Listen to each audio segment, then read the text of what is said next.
Buen día tengan todos ustedes. Sean bienvenidos a este espacio, Encuentro con la Palabra de Dios. Curso bíblico teológico impartido por el presbítero Pedro Gutiérrez Farías. Acompáñanos todos los sábados a las 11 de la mañana por este perfil de Facebook. Y recuerda, seguirnos a través de nuestros perfiles de Facebook como Diócesis de Ciudad Lázaro Cárdenas y Pedro Gutiérrez Farías. No te lo pierdas. Dichosos los que escuchan la palabra de Dios y la ponen en práctica.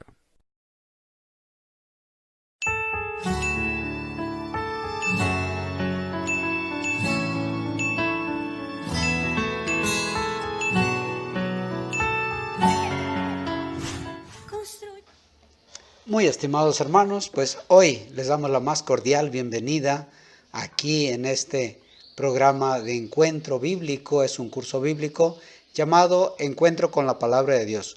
Un saludo muy especial a toda la diócesis de Ciudad Lázaro Cárdenas, pues que estamos desde luego enlazados con ellos en este medio del Facebook y de YouTube. Pues bien, hoy los invito para que, como siempre, nos dispongamos, nos preparemos para disponernos a estar un buen ratito estudiando la palabra de Dios, que vale la pena. El sábado pasado pues vimos Mateo y ahora veremos el Evangelio de San Marcos. Desde luego que nos va a gustar, trae cosas bien interesantes. Los invitamos pues iniciando precisamente con la oración, que todos ya conocemos, ya casi nos la aprendimos, vale la pena. Adelante. Señor, nos encontramos nuevamente haciendo esta transmisión. Te agradecemos por el regalo de la vida. Te pedimos que nos concedas dejar a un lado cualquier ocupación y poder estar atentos y poder participar de este encuentro con tu palabra, para que a través de este estudio podamos encontrarte a ti. Gracias, Señor, por la vida. Gracias por la oportunidad de encontrarnos a través de estos medios y desde luego a través de tu palabra. Ayúdanos pues a iniciar este tema de hoy con ese gozo y esa alegría de saber que no solo nos encontramos con un libro, sino contigo mismo a través de tu palabra. Gracias, Señor, porque eres bueno.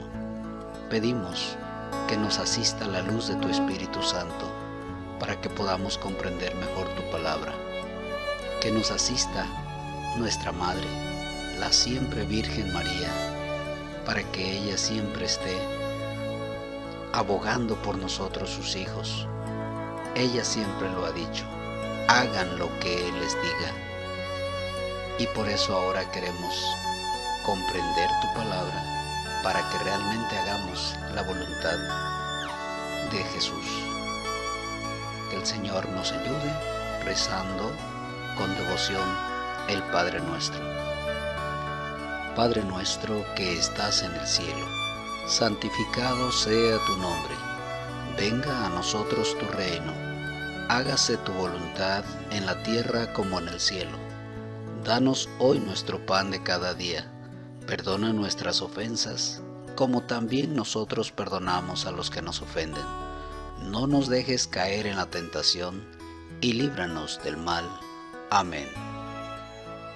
Después de haber participado en esta oración para prepararnos a este tema, pues los invito a que disfrutemos de una manera breve de este video que nos habla de la palabra de Dios.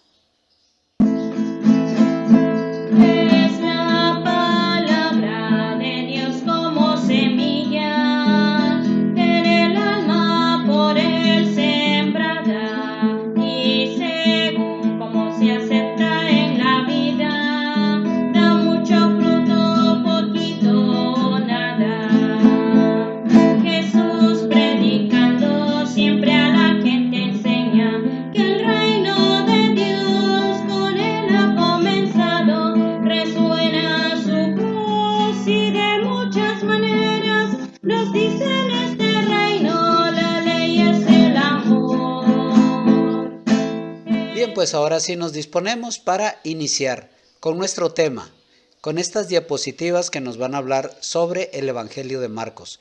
Quiero decirles que es muy importante que nos demos cuenta que debemos de saber cómo enfrentarnos, cómo utilizar la Biblia, cómo leerla para no hacerlo de manera equivocada. Recuerden, aquí vamos a ver todo el texto de Marcos, no propiamente leerlo aquí en este espacio que es breve, sino cada quien en su casa y saber qué es lo que pretende cada evangelista. Vamos a darnos cuenta que existían y existen los 4 evangelios y en un momento dado se llegó a pensar en hacer el famoso diatésaron, es decir, de los 4 evangelios hacer solo uno. Sin embargo, la respuesta fue tajante: no, los 4 evangelios tienen una gran riqueza, aunque existen los sinópticos, que son 3 evangelios que tienen muchas narraciones parecidas o llamadas paralelos.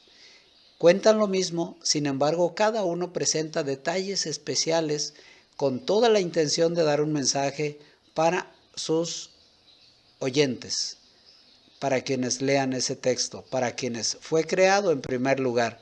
Y en Marcos pues nos vamos a dar cuenta de otro detalle interesante. Quiero hacer alusión a San Juan, aunque todavía no lo estamos viendo ahorita, pero San Juan presenta su evangelio de arriba hacia abajo, es decir, de que Dios ya existía desde siempre, en su prólogo lo dice muy claro. Y ese Dios que ya existía desde toda la eternidad se hace hombre en el vientre de María. En cambio, Marcos, que es el que vemos hoy, es al revés. Marcos va a hablar de Jesús como hombre y concluirá que ese hombre es Dios. Bien interesante. Bueno. Bien, pues veamos ahora las diapositivas. Vamos a prepararnos para analizar las diapositivas que nos están hablando precisamente del Evangelio de Marcos. En esta primera diapositiva, pues aquí es la presentación y les quiero decir a todos, pues que el evangelista Marcos nos presenta su evangelio de abajo hacia arriba. En cambio, San Juan va a presentar de arriba hacia abajo. ¿Qué quiere decir esto? San Juan se le llama el águila en picada, se le llama el gran teólogo, porque nos habla de que Dios existía desde siempre, la preexistencia de Dios que se hace hombre, viene hacia abajo, se encarna en María Santísima y es Jesús. En cambio, Marcos nos va a hablar de que este Jesús es hombre y este hombre Jesús concluirá diciendo es Dios. Por eso tiene su gran valor los evangelios.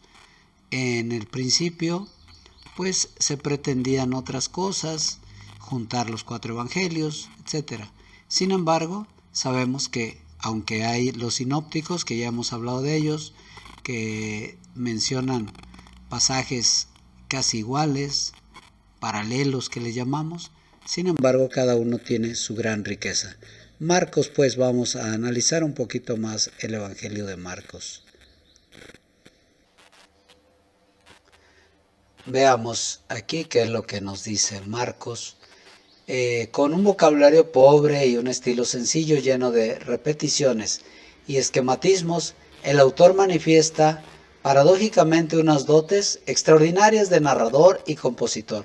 Todas sus páginas respiran viveza y realismo, y la sucesión de cada relato responde a un plan bien preciso, sabiamente concebido y perfectamente logrado. Es un autor que, si escribe mal, sabe componerlo bien. Bueno, pues ahí está, más o menos interesante. Vamos a ver qué más nos dice la siguiente diapositiva. El principio fundamental que unifica y organiza toda la obra es un principio de carácter teológico, la revelación de la identidad de Jesús. Lo primero que pretende Marcos es dar a conocer quién es Jesús. Y lo segundo, ya lo veremos, que será dar a conocer quiénes son sus apóstoles, sus discípulos. Tal como queda insinuada en su primera frase, el evangelista se propone mostrar de una manera progresiva que Jesús es realmente el Mesías esperado, pero que su mesianismo, en contra de las esperanzas del momento, es el mesianismo sufriente del Hijo de Dios. Es decir, no es el Mesías que ellos esperaban. Y se nota en muchos pasajes donde ellos empiezan a pelear el poder político, diciendo quién es el más importante, etc. Y es que ellos pensaban que Jesús sería un Mesías guerrillero, que se levantarían armas con un grupo y se quitarían ese yugo que tenían de los romanos. Bien, pues vean que ahí vamos. Interesante, veamos la siguiente.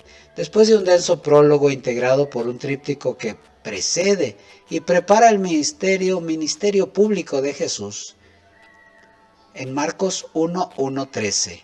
Aquí solamente vamos a leer Marcos 1:1, el inicio del Evangelio, para que nos demos cuenta realmente que ahí en esos dos rengloncitos, en ese primer versículo, está como el resumen de lo que él pretende en todo su evangelio. Vamos a leerlo. Aquí tenemos la Biblia. Esta es una traducción diferente. Cada Biblia presenta a veces una variedad un poco diferente, pero sí con el mismo significado de las palabras. Esta es la Biblia de la Nueva Evangelización. Existe la Biblia latinoamericana, muy conocida, la Biblia de América, la Biblia de Jerusalén, la Biblia española, etc. Pero no es que traicionen, al contrario, cada una trata de dar las palabras que más se entiendan en cada región, pero conservando fielmente el mensaje original. Aquí no nos va a decir la buena nueva, sino la buena noticia, que finalmente es lo mismo, es el Evangelio. Dice Marcos 1:1 lo siguiente. Principio de la buena noticia de Jesucristo, el Hijo de Dios. ¿Qué quiere decir eso? Pues que Él nos va a presentar a Jesús, hombre, que concluye después, es Dios.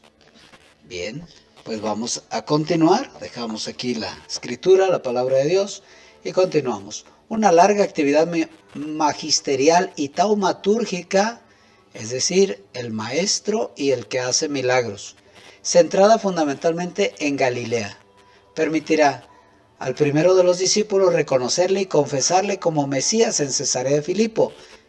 Lo dijo: tú eres el Mesías, en Marcos 8:27-30. Esta confesión de fe ya la hemos leído también en Mateo. Eso es lo que les digo, los textos paralelos que se encuentran en un evangelista o en otro, porque tomaron de una misma fuente, ¿verdad? Entonces por eso hay esos paralelismos. Bien, el primer objetivo del autor ha sido alcanzado, la confesión de Pedro. Señala el final de la primera parte del evangelio. Ahí cumple el primer objetivo. ¿Cuál es ese primer objetivo? Señalar quién es Jesús. Jesús es el Hijo de Dios. Tú eres el Mesías, el Hijo de Dios. Ese Jesús hombre es Dios. Ahí ves a la mitad, capítulo 8, tiene más o menos 16 capítulos. Al principio, a la mitad y al final, como lo vamos a ver enseguida, va a concluir con esas palabras claves. Jesús, hombre y Dios. Los invito para que hagamos una pequeña interrupción en nuestras diapositivas y disfrutemos de este video.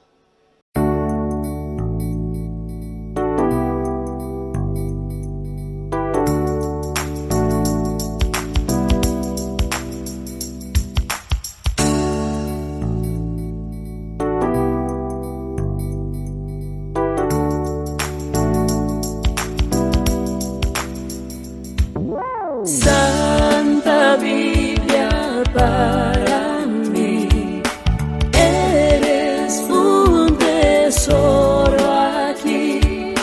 Tú contienes con verdad la divina voluntad. Tú me dices lo que soy.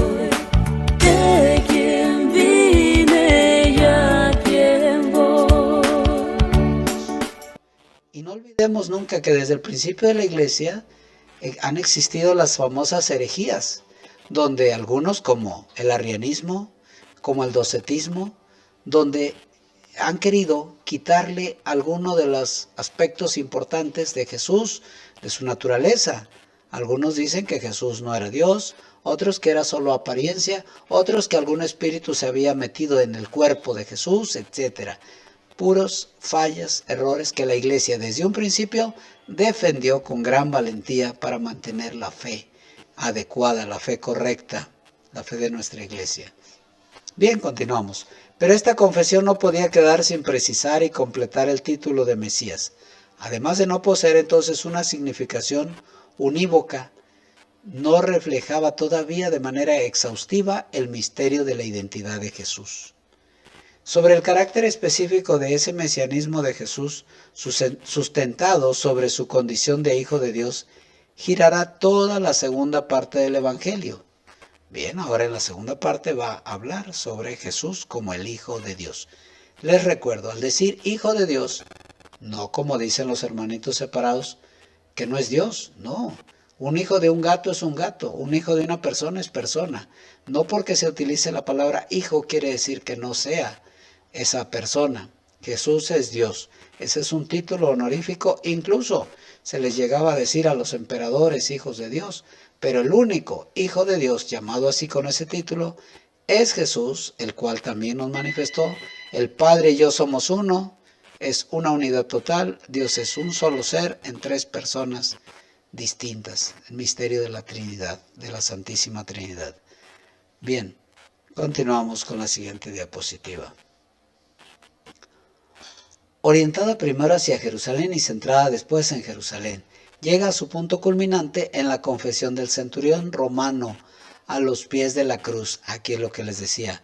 Al final del Evangelio se muestra esta confesión de fe. El centurión romano, el soldado romano, el que le atraviesa el costado con la lanza, es el que dice, verdaderamente este hombre era Hijo de Dios. En labios de este hombre se hace una confesión muy grande. Se manifiesta lo que Marcos quería expresar en el principio, a medio evangelio y al final. Jesús es hombre y es Dios. Ese hombre es Dios. Los relatos de la sepultura y resurrección de Jesús en Marcos 15:42 y 16:8 corroboran esta confesión y señalan el final de la segunda parte. Numerosos indicios literarios y temáticos permiten observar los diversos pasos que el autor da en el intento de mostrar con claridad su pensamiento. Vamos a la siguiente diapositiva. Vamos a ver un poco sobre el contenido doctrinal de este Evangelio.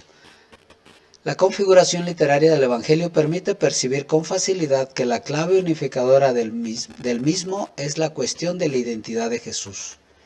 Es decir, ¿quién es Jesús? ¿Quién es realmente Jesús? El evangelista plantea esta cuestión desde el principio e intenta responderla de manera progresiva. Ahora bien, la respuesta no nos la ofrece de un modo meramente especulativo y abstracto.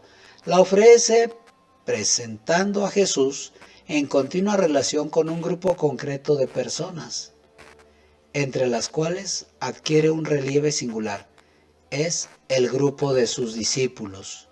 Él va caminando con ellos, escoge a su grupo, les va enseñando y ahí va mostrando quién es Él y quiénes son sus discípulos. El Evangelio se mueve así sobre dos líneas que se entrecruzan continuamente, identidad de Jesús e identidad del discípulo. Estos son los temas dominantes desde el punto de vista teológico. Bien, con las palabras del centurión romano, concluye el evangelista el breve relato sobre la muerte de Jesús, 15:33-39. Un relato que sorprende por su sobriedad y que contrasta con los episodios precedentes. La frase, verdaderamente este hombre era Hijo de Dios. Si Jesús se había limitado antes a padecer en silencio, después de las 3 horas de tinieblas, Él es el único que realmente actúa, siendo su acción la que provoca la reacción de los demás. Vamos a ver a qué se refiere. A su grito de abandono responden dos reacciones humanas de incomprensión y de burla. A su grito de muerte siguen también dos reacciones, pero de signo totalmente distinto. La primera, desgarrón del velo del templo, puede considerarse como una reacción de Dios es un verbo en forma pasiva. La segunda, la confesión del centurión, es una reacción del creyente. Es decir, por una parte, el hecho de que se rasgue el velo del templo se considera una manifestación divina, como pues de alguna manera la molestia de Dios por el mal hecho a su hijo, haberle causado la muerte. Sin embargo, en la figura del centurión, del soldado romano, que confiesa verdaderamente este hombre es el Hijo de Dios, es la respuesta del ser humano. Él nos pide que así reaccionemos, que lo reconozcamos como el verdadero hombre y el verdadero Dios. Es muy importante porque algún estudioso de la Biblia llegó a decir, realmente Jesús era tan humano, pero tan humano que solamente Dios podía lograrlo. Y ese es Jesús. Bien, ahora que ya hemos concluido las diapositivas, quiero invitarlos para que veamos de una manera muy gráfica, muy hermosa, como siempre nos ha mostrado estos videos que están en la red, de Lee la Biblia, de la colección Lee la Biblia, sobre el Evangelio de Marcos. Estoy seguro que lo vamos a disfrutar, como otras veces hemos visto algunos textos bíblicos que nos lo presenta muy ameno, muy divertido, pero que hay que ponerle mucha atención porque ciertamente lo expresa de una manera rápida, breve, pero muy precisa. Veamos. El Evangelio según Marcos es uno de los primeros registros de la vida de Jesús y las tradiciones históricas más cercanas enlazan este libro con un escriba cristiano llamado Marcos o Juan Marcos. Él fue un colaborador de Pablo y un compañero cercano de Pedro. De hecho, un historiador de la iglesia antigua llamado Papías registra que Marcos había recolectado todo el testimonio ocular y las memorias de Pedro y luego las acomodó en este registro. Pero Marcos no reunió al azar todas las piezas, sino que diseñó cuidadosamente la historia de Jesús. En la primera línea del libro, Marcos hace esta declaración respecto a Jesús, principio del Evangelio de Jesucristo, el Mesías, Hijo de Dios. Lo que es interesante es que esta es la única vez que Marcos te dirá lo que piensa. En el resto del libro, él te va a influenciar simplemente poniendo las acciones y palabras de Jesús delante de ti y mostrándote cómo otras personas reaccionan a él. Marcos ha diseñado la historia de Jesús como un drama con 3 actos. El primero sucede en Galilea, el tercero en Jerusalén, y el segundo acto muestra a Jesús en el camino de un lugar a otro, y cada uno de los actos se enfoca en un tema repetido. En el primer acto, todo el mundo está asombrado por Jesús y se preguntan, ¿quién es este Jesús? En el segundo acto, son los discípulos los que están luchando por entender qué significa que Jesús es el Mesías. Y luego, en el tercer acto, vemos la sorprendente paradoja de cómo Jesús se convierte en el rey mesiánico. Entremos en la historia y veamos cómo se desenvuelve. Después de la línea introductoria, Marcos comienza con una cita de los antiguos profetas, Isaías y Malaquías, quienes dijeron que Dios enviaría un mensajero a Israel para prepararlos para cuando Dios mismo venga a rescatar a su pueblo y se convierta en su rey. Y Marcos presenta a Juan el Bautista como el mensajero. Y luego, justo cuando esperas que Dios aparezca personalmente, Marcos presenta a Jesús. Y mientras él llega a la escena, los cielos se abren, el Espíritu de Dios desciende sobre Jesús y Dios dice, «Tú eres mi Hijo amado». Después de esto, Marcos pone delante de nosotros un resumen del mensaje central de Jesús. Él fue por Galilea, anunciando las buenas nuevas de que el reino de Dios se ha acercado. Jesús está continuando con la historia de las Escrituras del Antiguo Testamento sobre la operación de rescate de Dios para su mundo. A través de Jesús, Dios está restaurando su reino sobre el mundo al confrontar y derrotar el poder de la maldad sobre las vidas de las personas. Y entonces las invita a vivir bajo su reino al seguir a Jesús. A partir de aquí, Marcos nos da un gran bloque de historias, mostrándonos el poder de Jesús mientras Él trae el reino de Dios. Él va sanando a personas cuyos cuerpos están enfermos o quebrantados, o bajo la opresión de poderes espirituales oscuros. Y Jesús incluso hace algo que, para el pueblo judío, solo Dios tiene el derecho de hacer. Él perdona los pecados. Y las acciones de Jesús producen muchas respuestas diferentes. Algunos le siguen y se vuelven sus discípulos. Otros todavía no saben qué pensar y otros lo rechazan completamente, especialmente los líderes de Israel, quienes lo acusan de blasfemar contra Dios y de recibir poder del mal. Pero Jesús no está sorprendido por estas respuestas. De hecho, Él apunta a ellas. En el capítulo 4, Marcos ha recolectado muchas de las parábolas de Jesús acerca de la naturaleza misteriosa y escondida del reino de Dios. Jesús dice que su mensaje es como una semilla cayendo en distintos tipos de suelo. Algunos son receptivos y otros no. O que es como una semilla de mostaza que es muy pequeña, parece insignificante, pero luego crece enormemente y sorprende a todos. El punto de Jesús es que Él realmente es el Mesías que trae el reino de Dios, pero no luce como nadie lo esperaba. Esta creciente confusión acerca de Jesús entre las multitudes está conectada con la idea clave que Marcos enfatiza al final del primer acto, que incluso entre los discípulos de Jesús hay confusión. Ellos también están luchando por entender quién realmente es Jesús. Y eso nos lleva al segundo acto. Este comienza con una conversación crucial. Jesús aparta a los discípulos y les pregunta, ¿quién dicen ustedes que soy? Y Pedro dice, tú eres el Mesías.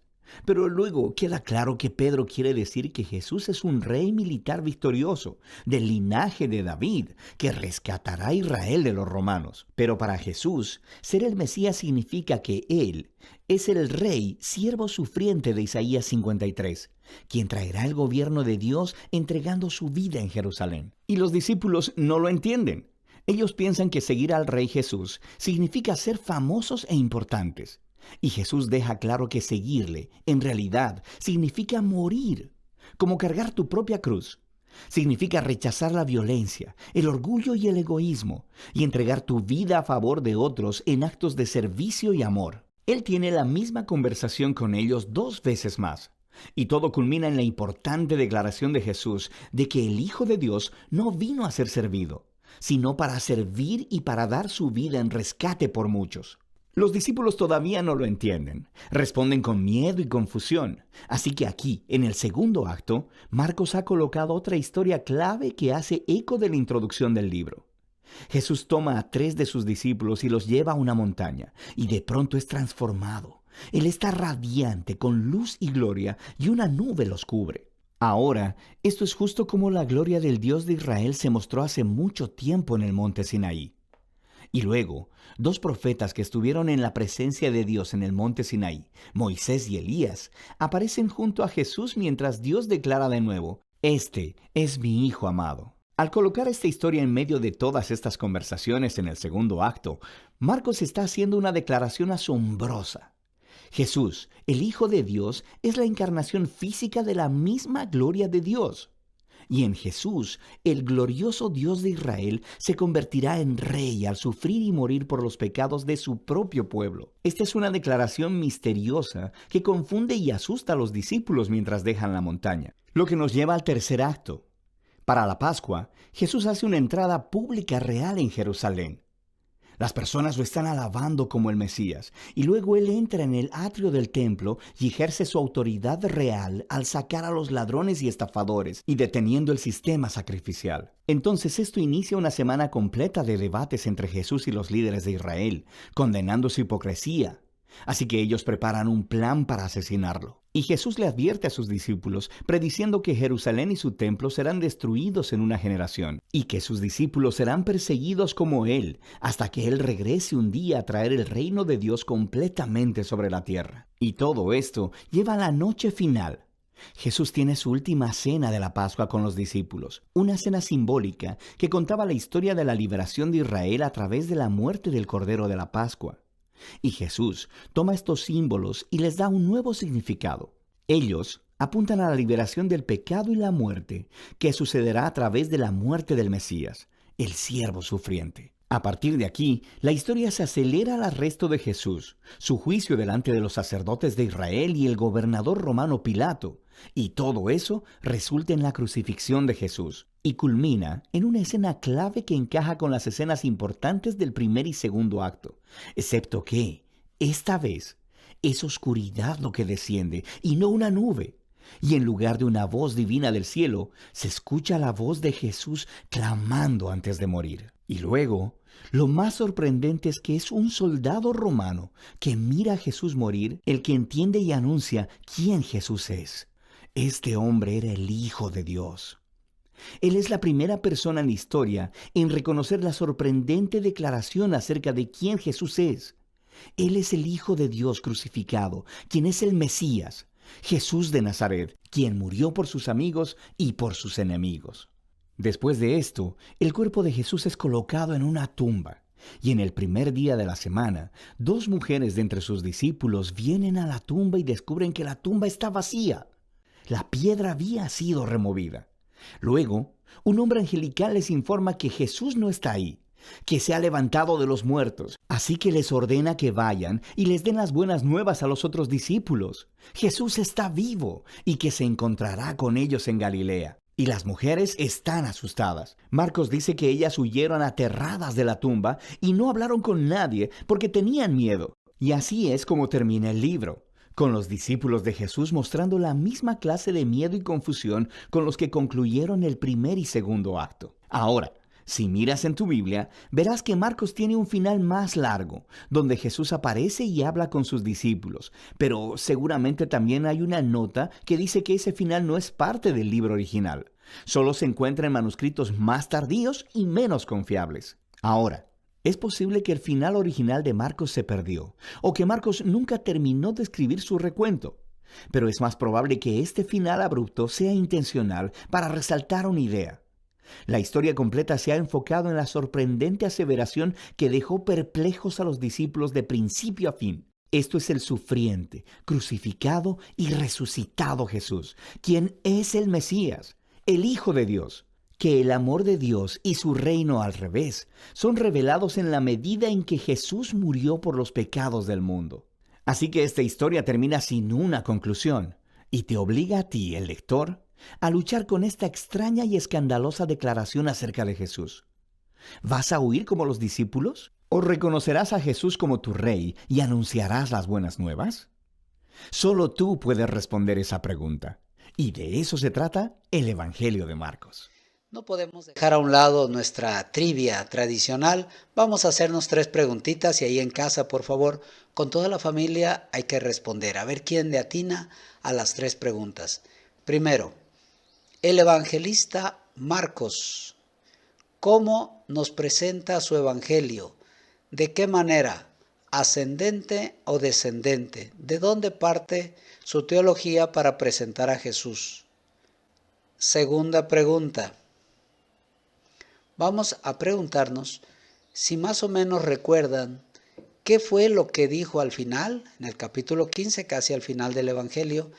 ¿Quién fue el que hizo una confesión de fe, diciendo verdaderamente este hombre era hijo de Dios? Y tercera, vamos a contestar, ¿qué es lo que una de las cosas principales, sobre todo al inicio, que pretendía expresar Marcos en su evangelio? A él le interesaba presentar 2 cosas, vamos a decir las 2, no solo una. 2 cosas principales. ¿Quién es? ¿Quién y quiénes son? Ya casi les di la respuesta. Bien, pues ahora los invito a que hagamos nuestra oración final. Adelante.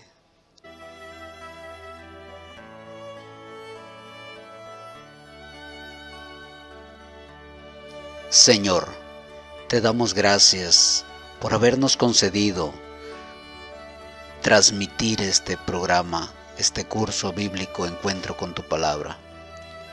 Ayúdanos, Señor, a estar siempre atentos a tu voz, a meditar tu palabra, a escudriñar las Escrituras, a alimentarnos de ella cada día. Tú eres grande, Señor. Te alabamos, te damos gracias porque eres bueno. Ayúdanos para que nuestro corazón sea movido hacia ti, que a través de esta lectura de tu palabra lleguemos a encontrarte a ti, porque la única finalidad de la Escritura es conocerte, amarte y servirte siempre con amor. Tú le das sentido a nuestra vida a través de tu palabra. Tú nos iluminas, nos llenas de tu gozo y de tu Santo Espíritu. Por todo ello, gracias, Señor. Después de haber hecho nuestra oración final, ahora quiero invitarlos para que recibamos juntos la bendición. Que el Señor esté con ustedes y con tu espíritu. La bendición de Dios Todopoderoso, Padre, Hijo y Espíritu Santo descienda sobre ustedes y los acompañe siempre. Les deseo un feliz sábado. Hasta el próximo tema de Encuentro con la Palabra de Dios. Que tengan un excelente día.